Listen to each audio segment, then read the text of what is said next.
What do you do when 1,000 other people want exactly what you want? What if you're not the only one that wants what you want? What if there are thousands of other people who want what you want? You have to outwork them. You gotta outgrind them. You gotta get up earlier. You gotta stay up later. You gotta execute, and you gotta go from 70 to 120. Once something's important to you, it never leaves your mind. If you always dreamt about being a singer-songwriter and you never did it, you will be haunted by that at the age of 70 because it's still right here, stored in the back of your mind. It's something that's meant for you. When things go wrong, they always seem to happen at once, and they just compound on top of each other. And it's pretty easy sometimes to feel beat when you're faced with all those issues and all those problems, and they all hit you at the same time. But let me tell you, that doesn't mean give up.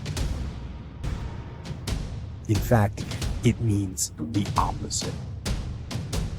It means it's time for you to fight harder, to dig in. It means it's time for you to go on the warpath. We have a factory, a nice governor in our brain, and it's a survival mechanism. It protects us from pain and suffering. We should back off. We should sit down, find something more comfortable. And there's something about the mind. The mind has a tactical advantage over you at all times. At all times of your life, the mind has a tactical advantage over you. Why is that? It knows what you're afraid of. It knows your insecurities. It knows your deep, dark lies. And it starts to push you away from that shit. It pushes you in a direction that is comfortable. The mind controls everything. So what I realized was that when I was growing up and I was 300 pounds and I got all fat and I got all insecure, I realized that my mind kept taking me in this direction. When things got uncomfortable for me, when I was facing my insecurities, I was facing my fears, my mind said, oh no, we have a tactical advantage. We need to get you, separate you from this feeling over here. Life's all about feelings. We want the happy feeling. We don't want that feeling of this sucks. Why am I here? And you don't have any, so you can't answer those questions, so you leave.